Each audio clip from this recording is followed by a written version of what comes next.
Why? But it's changed a little bit because Faisal is following me. And I was going to say, the good news is that I'm the last speaker. The not so good news is that I'm an anesthetist talking to all non-anesthetists. So I've got a job on my hand. So I'll be struggling to keep yourself away. But nevertheless, inshallah, I'll be all right. But we work closely with you. To start with, I'll just tell you a small anecdotal story. We all know our good friend Wasim Jafri. Friend for 50 years, worked together in many places. Whenever he was in the mood of a banter, he would say, "Yaar, anesthetist, tube डाल दी, machine connect कर दी, surgery हो गई, machine बंद कर दी, tube निकाली, patient भेज दिया, anesthesia खत्म."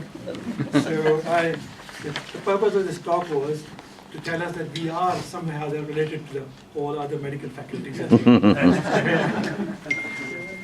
So, thank you.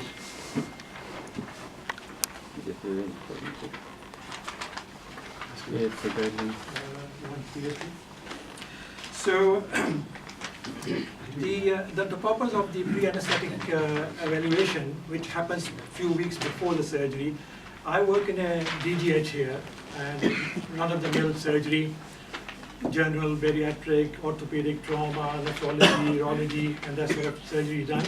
And the tertiary care patients are sent to the higher centers. Ours is Sheffield Teaching Hospitals. So, and we have all the elective surgeries patients are seen by the nurse practitioners, and they select about 5 or 6 or 7 patients every week for us. Those complicated patients, so those patients are seen by the consultants, and I do most of these clinics here, and hence the reason I thought I'll talk about it. And the purpose is to, try and identify those patients and to see whether we can reduce their mortality, morbidity, and also to design some strategies to reduce this risk. Thank you. There are various organizations which keep churning guidelines for our health, and so also for the benefit of anesthesia.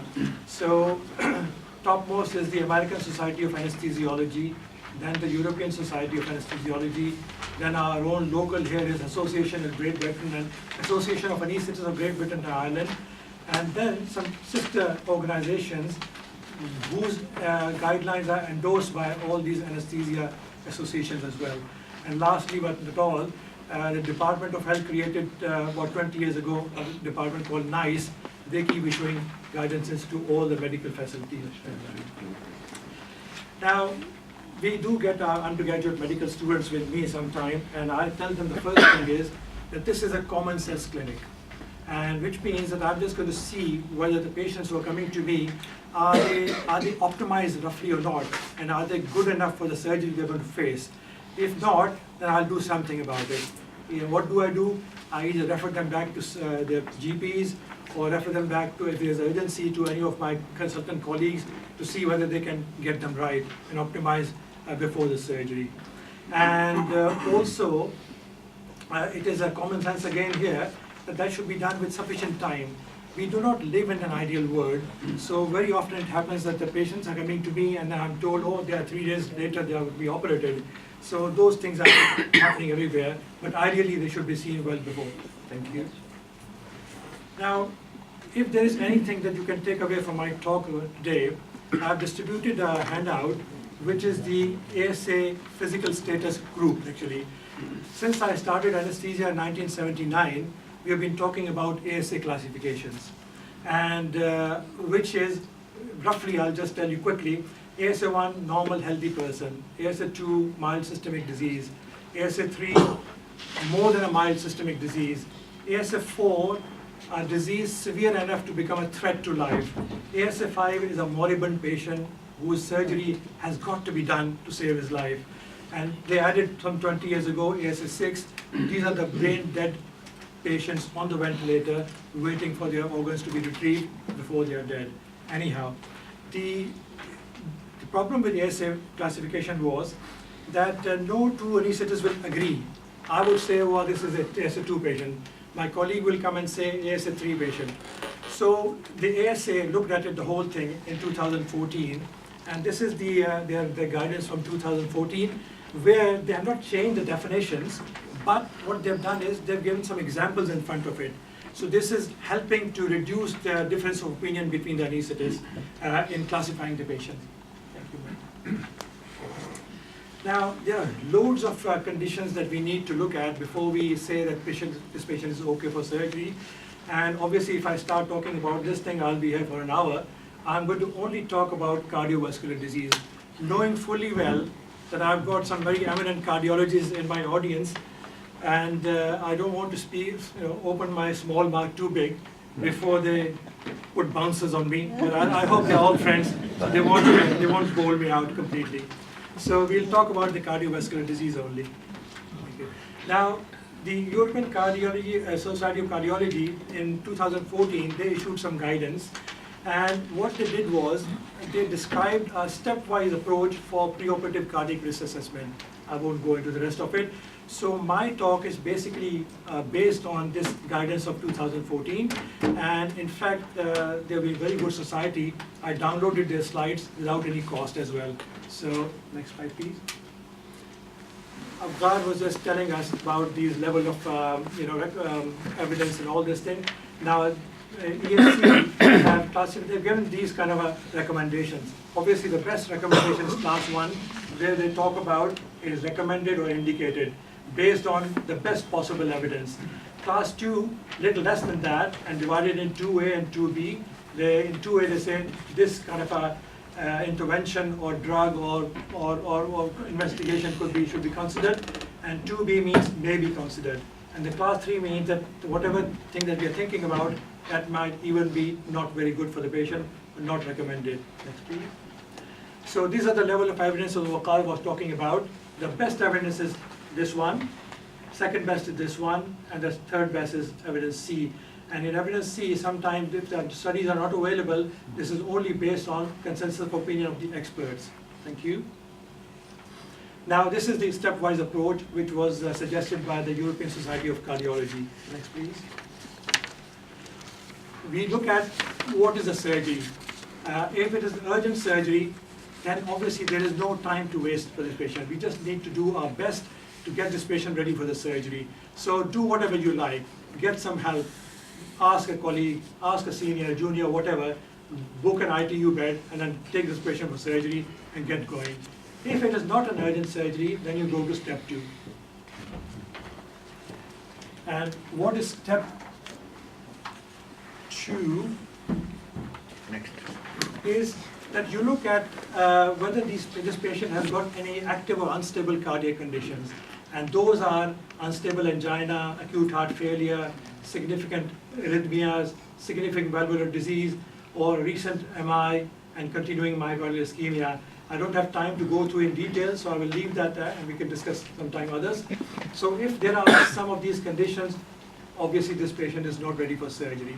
So this patient needs to be postponed, send them to appropriate people, back to GP, back to colleagues, cardiologists, or multidisciplinary team, and then for surgery. If these things are not there, then we go to step 3. Step 3 is that what kind of a surgery this patient is going to have. Is it going to be a low risk surgery, or a medium risk, or a high risk? At my hospital, I only do these kind of things, and in my trust, the only high risk surgery we do is the vascular surgery. So this has got implication on how we assess our patient, and I'll talk to it in the next few slides. So if it's a low risk surgery, then all you need is do a little bit of risk factors and these kind of things, just see the drugs are all right, and then you go for the surgery. And there's some talk about whether the start of a beta blocker before the surgery is a good thing, or in some people with a systolic dysfunction, ACE inhibitor should be started, or in some surgeries, especially a vascular surgery, statin is supposed to be good for them as well. There are some minor recommendations about this thing. If it is that low risk, go ahead this way. If it is a high risk or intermediate risk, you go to step 4. Thank you, Machine. That's all right.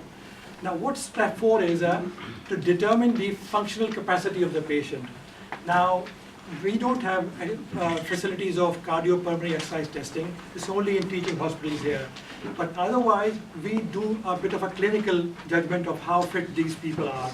And in judgment of this thing is, we call in terms of MET. MET is metabolic equivalent.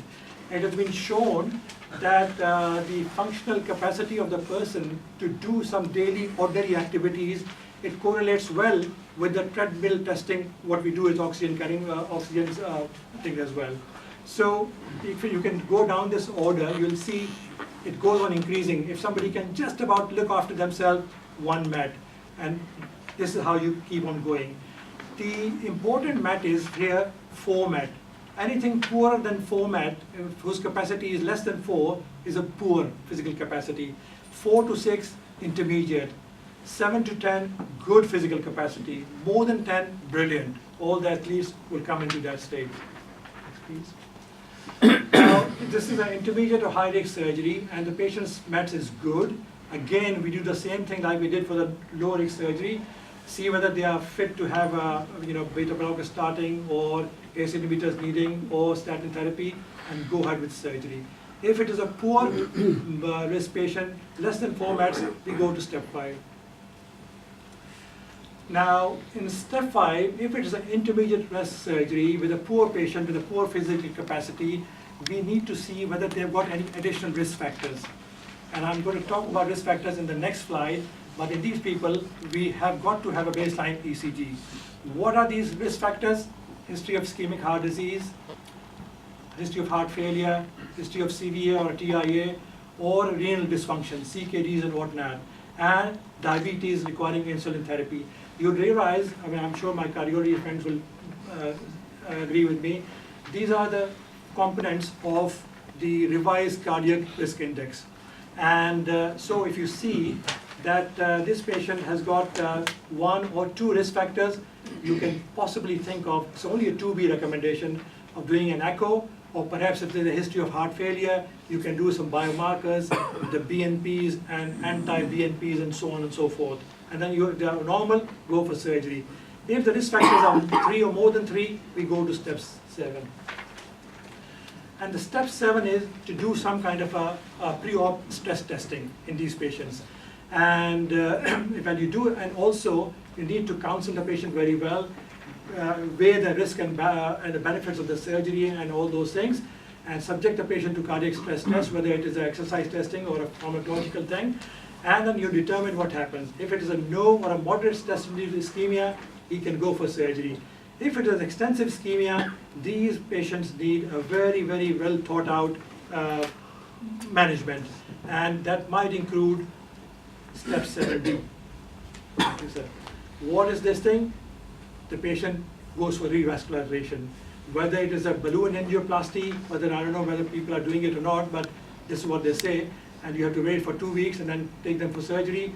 If it's a BMS, then you have to wait for 4 weeks for dual antiplatelet therapy and then go for surgery. If it is a DES, they used to have a 12 months delay of having a dual antiplatelet therapy, and then we could do the surgery on aspirin alone. But I'm told that newer DES, they've got only 6 months things here. Yeah. Or they can even go for a bypass graft, and then they go, and if they have found that everything is working okay, then they go for surgery. So just a quick one-liners on these ones. I've given you a scheme of how to assess these patients. 2 things, beta blockers, class 1 recommendations, that anybody who comes on a beta blocker, it's a unanimous consensus in anesthetists that we should continue this medication in the perioperative period. I will leave the rest later on, we'll talk about it. Regarding the statin use, again, if there's somebody on statins, continue them. But what happens is statins are not available as a parenteral thing. So ideally they should be on statins with a longer half-life, which is atorvastatin, I think, and also statins which have got a longer extended release, like lovastatin, I think you're right. And also, as alluded earlier on, in vascular surgery, it is supposed to be a helpful thing as well. We'll drop this thing. Aspirin, almost everybody continues really. Next, please. And the only thing to say here is that the decision to send the patient for revascularization is no different from ordinary medical patient. Whether we are preparing for surgery, all the other principles, when you refer the patient, the cardiologist for a revascularization, they apply to these patients as well. Next, please. There are still gaps in evidence according to these people. Hopefully, when they churn out the guidance, thank you, next year or in a year or two, hopefully some of these questions will be answered, and I will carry on from there. Thank you. So in conclusions, this kind of scheme has attempted to address two main questions: how the preoperative anesthetic consultation for the cardiac disease be organized, and also how preoperative assessment of patient be performed. And just to remind again, in many cases where the clear-cut evidence is not present, they rely on the expert opinions of the people. Thank you. Thank you very much indeed. Excellent talk. Just to ask my first question, two things. Sorry. I said, just reminded me that there is a parenteral form of lipid lowering available. It's called Repatha, or the newer Evolocumab drug that can be injected. But that would be deluxe medicine, because these injections are like, even in USA, it's $1,100 per injection. $1,400. Give it to them, it'll last you for 2 weeks. Number two, excellent talk.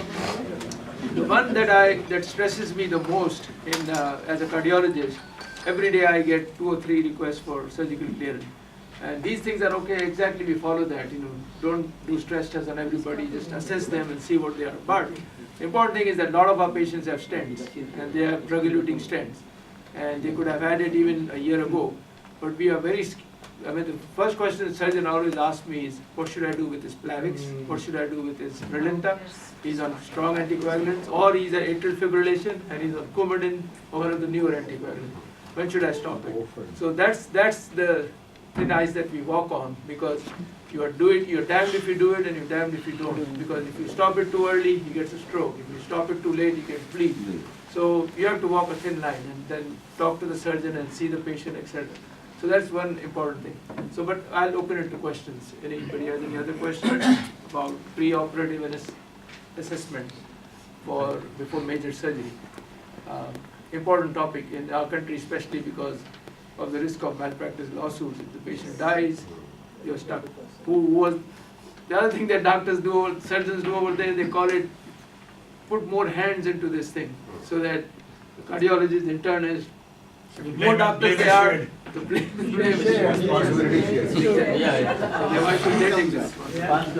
But that is the practice now, multidisciplinary, and it is safer, and then sort of the surgeon can concentrate on their work while the others are actually looking at their aspect. So with this now, I invite